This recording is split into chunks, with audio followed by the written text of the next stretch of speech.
Thank you, Mr. Chair. And I'd just like to pick up on that and on Senator Scott's request, hey, can't we find a bipartisan path forward?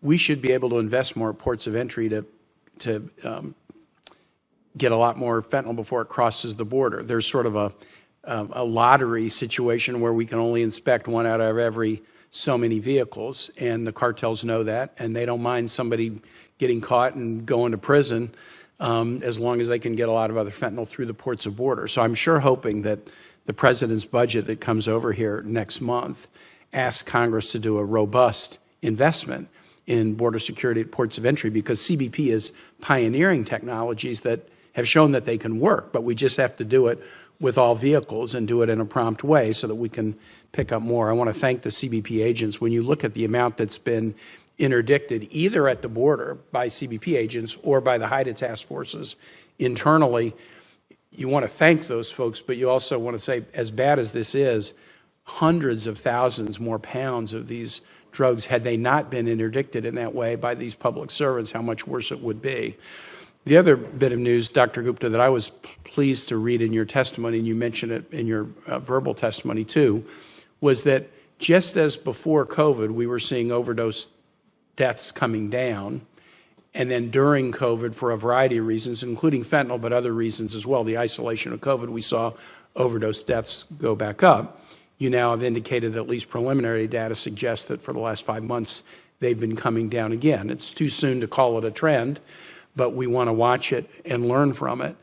In Virginia, we'll expect about 2,500 fentanyl deaths this year, and Senator Scott, you know, what he read from his friend, I mean, there are these funerals happening multiple times a day.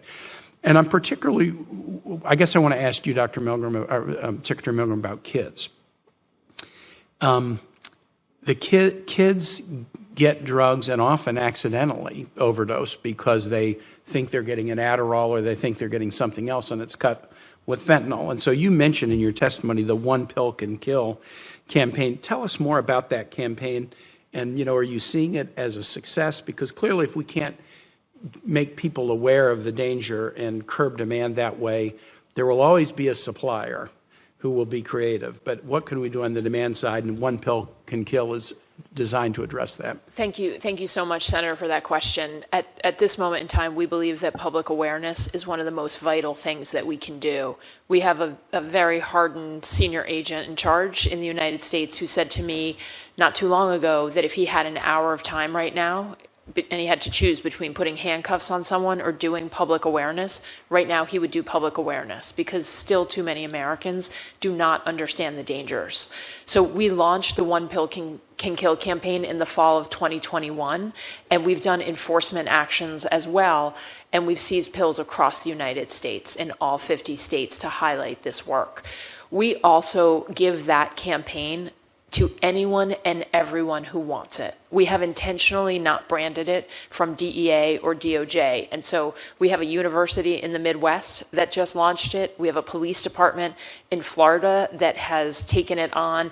And we have countless families and parents who've lost their children who have taken the One Pill Can Kill campaign and all of the materials we have. We've also started meeting with families who've lost loved ones, and last year, for the first time, we did nationwide family summits on drug poisoning deaths. Again, trying to understand from the families what information would be vital for them to have known and to have had to make sure that their loved ones knew of the threat. And I believe, Senator, as I sit here, that the cartels are acting with deliberate, calculated treachery. They make these pills, buying pill presses and dyes and dye molds, mostly from China as well, that look identical to the real pharmaceutical medicines. Please. Let me ask you sort of a data question. In the data about overdose deaths, do we closely track those that are accidental? Someone thought they were taking something else and it turned out that it was laced with fentanyl?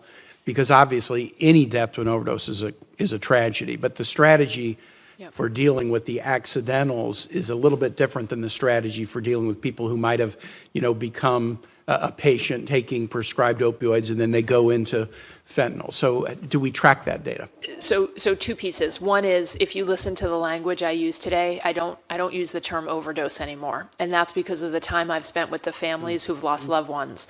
So many Americans are dying right now, and they're dying because fentanyl is cut into other drugs that they're taking, or it is in a fake prescription pill. So overdose suggests you were taking something and maybe you took too much, but actually it's accidental. They weren't intending to take fentanyl or opioid at all. And we think that using the term drug poisoning, whatever is happening, the fentanyl is actually poisoning people's bodies. And so we prefer to talk about it now as drug poisoning. I'm over time, but do you track that data? And if so, I'm going to ask that follow-up. I'll ask that for the record. I want to yield back to the chair. Yes. Thanks. Senator Cruz.